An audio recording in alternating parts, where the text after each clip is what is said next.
Good morning. What is up? What is going on? Dave at SVA Card Collectors. And I finally did it last night.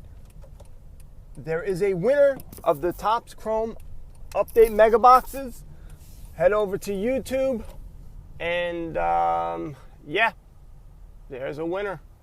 And no, it's not me. It's not a burner email, which would be pretty smart of me. And all of a sudden, the next day, I just post a bunch of Topps Update Chrome, like, oh, just decided to buy another box. Look what I got. Oh, what a jerk move that would be. Well, anyway, and what a pain. I didn't think it'd be as hard to record my screen on my iPad. It should be nice and easy, but I had to go from the top right and swipe down. Pain in the ass, but whatever. So it's done. Had a hard time thinking about what to talk about today. So I'm going to rehash some old stuff, which is because sometimes not everyone here listens to my podcast every day, which is a travesty. August 7th, Dunruss Football Hobby Box. $82 a box. You get an autograph, a relic, and then a bunch of other crap. Looks like, like I said, when you're going back in the day, it looks like old Dunruss. That's what it reminded me of. A little nostalgic when I saw it. So take a look at that if you like those cards and you're trying to get into football. I think that is a pretty good deal. And also Topps Tribute on the 7th. August 7th is also coming out. $265 for a box. They're expensive, but they look beautiful. They really are. They look really nice. 3 autos, 1 dual relic, and then 1 triple relic. I believe there's 2 packs in these, if I'm not mistaken, of 6 cards each. So you get a base and some parallels and, I don't know, some other stuff. But they look really nice, just very expensive. Take a look at that. And then August 10th, National Baseball Card Day. Topps supposedly is giving out free packs to local card shops, and they will supposedly give them out to you. Hopefully that is the case. Now, somebody on FlickChat messaged me. FlickChat, F-L-I-C-K chat. I really do like the app. If you're not on it, head over there, download it on Android and on Apple. It is just a much easier way to have a conversation and go back and forth with people. Also, it helps me, if I want you guys to see certain things, it'll help me show it to you, where Facebook, if you're not engaged all the time with the group, or, every once in a while you just say yes, you like something and you don't really comment, I'll show up less and less, which we can't have that happen. Heaven forbid. So, Graded Memories messaged me, and like I said, we've always tried to find out prices for cases and things like that, and it was always some guarded secret. And he decided to create an account, and basically you have to have a brick and mortar store for Topps, so they really weren't giving him much information, or I can never get any information. And that's where I would stop. But he went to a distributor, and he created an account, and he got accepted just to see the pricing. So Topps Heritage Miners case, the case, $398. And if you were to buy it through, let's say, I think he said Steel City, it was $675. So that's over $275 difference. It's a decent markup, right? I can do math. Can I do math? The problem is, and this is a big problem, people, you got to be spending $100,000 a year. Now, usually, me, I burn through money like nothing. And for me, that's nothing. But for regular people, $100,000 on baseball cards may be a lot of money. $100,000. And that's a crazy amount of bank, bro. And that gives you an allocation. $100,000. Now, in my mind, thinking about it with regards to case breakers, some of the bigger guys, they're buying 20, 30 cases. They're doing case breaks of a particular, like Bauman. I saw one guy do 50 or 60 case breaks. Just think about that. And they're $1,500 a pop sometimes. How about that?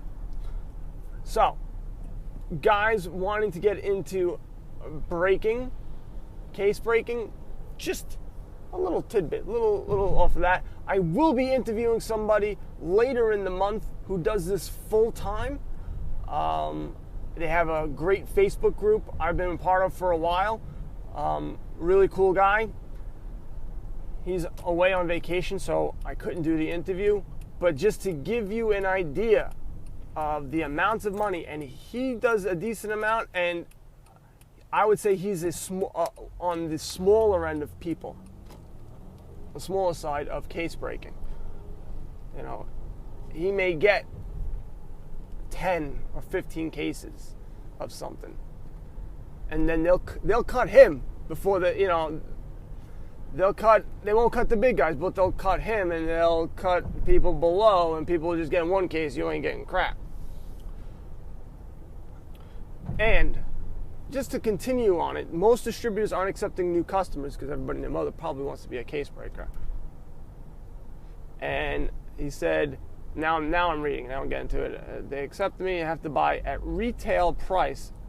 You don't receive, so he got approved at retail price, and you don't receive product until after the on-sale date, giving the pricing advantage to big-time breakers and local card shops.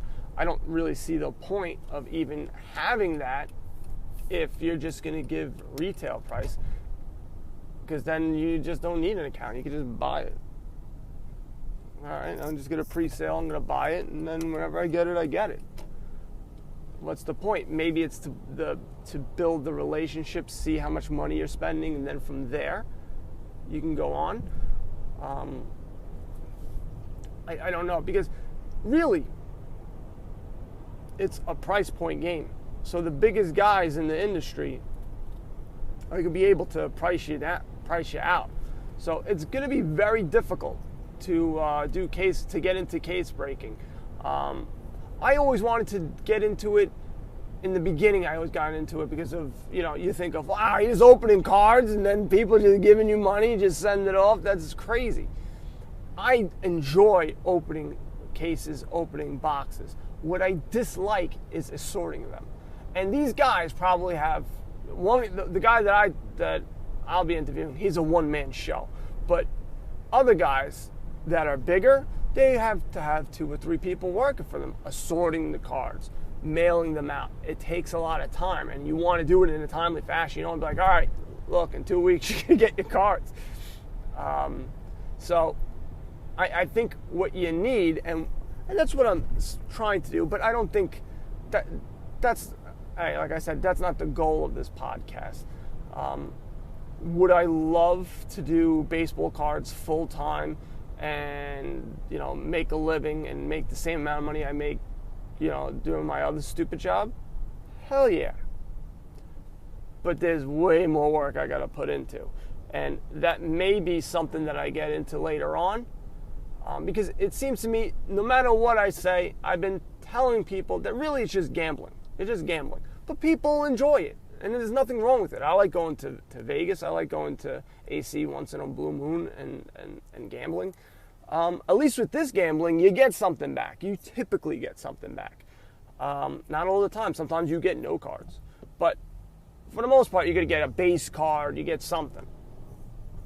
And so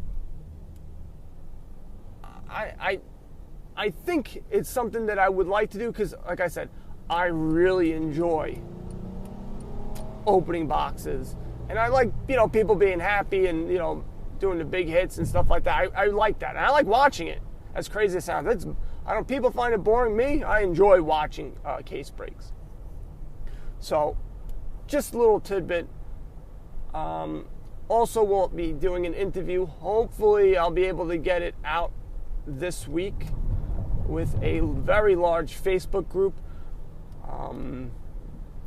If you have any questions and you're in Flick Chat, there is actually a topic already of things that you want me to ask. It is huge. I think it's about 15,000 members. So ask me anything. Just ask me, and I will ask them. Now, I got to do my coffee break. Sorry. That coffee break was brought to you by the SVA Card Collectors Podcast. I have to keep on doing that until someone actually sponsors it. So, I was thinking cards that are going to be cheap that could have the potential to double their value. And you go, Dave, that's crazy. How can that be? How can you try to figure that out? Of course, if you had the magic ball, everyone would do it. Now, this is not stuff I would go get heavy in because you're sort of guessing. And what I'm going to say is you should find guys in playoff teams that are going to do well in the playoffs. I'm going to stick, and I know Yankees. It's because it's the guys I know the most. And I don't know all the other players on the other teams. I should know by now, but I just don't. My brain is mushugana. So, Gio Urshela is an example. Guy's hitting 300. He's doing well. Guy is clutch. I can see the Yankees making it in the playoffs. And let's just say they're in the playoffs and he comes up with a big, gigantic hit. Or he does really well in the playoffs. And everyone's pumped up about him. And you have his rookie auto that you can probably pick up for $5 to $10 now. And you throw it on there for $15, $20. Boom, that's a score. Now, you spread yourself, you have a wide net. So maybe you get 3 or 4 guys from the Yankees, 3 or 4 guys from the Dodgers, like Turner. That guy seems to hit in the playoffs all the time. Pick up a couple of his cards. I don't know how much they go for, but pick him up. Again, you're not going to be hitting home. You're not going to be, buying them for $500 and selling them for $1,000, and you're just going to be pumping your fist, saying, I'm making bank, bro. But I do believe that if you buy 3 or 4 guys from each team that you feel is going to do well, A, spreading your risk, B, now you have a rooting interest in whichever team. Maybe they're not your team. Maybe you like the Pirates. I keep going to the Pirates because it seems like there's a bunch of Pirate fans in the Facebook group, and they've never seen the playoffs or maybe when they do see it, they'll just see one game of it. It'll give them an opportunity to cheer. Give you an opportunity to cheer for someone else. That's what I think. So it'll make it more interesting, at least. Plus, you got an opportunity that you can make a couple of bucks. So that's my suggestion. I would stick with the Yankees, the Astros. Tough for Minnesota because they just always lose in the first round, it seems like. And they have a lot of guys that are really good. So, Twins, Cleveland Indians, Oakland A's, but they seem to just make the playoffs and then they just crap the bed. So maybe not the Oakland A's. That's crazy. And even those wild card teams, if they start playing really well to get into the wild card, their cards are going to go up as well. So take a look at those guys as well. As crazy it sounds, the Mets, Jesus, they're 2 games out now. I bet you the Grom's card is starting to do a little bit better, but his is a little bit more money. But I'm sure there's other players on there. The Dodgers, for sure. They're really up there. I can't think of 2. Like, I know Turner. I don't know about the other guys that you could get for on the cheap. Who's the Cardinals? I don't know. Cardinals, are they in the? I don't know.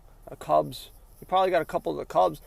I know what's-his-face. Schwarber was hitting well. I don't know if his cards have dropped down because he wasn't doing too good for a couple of years. So you get the drift. I think it's something that A, you can make some money, and B, it's also makes, I think, playoffs and the run in September more interesting because you're trying to, you want you guys to do well so you can make bank. So I'm at my job. SVA card collectors, hit me up on Flick Chat. Guys know what to do. Buy some cards and go broke. Later, people.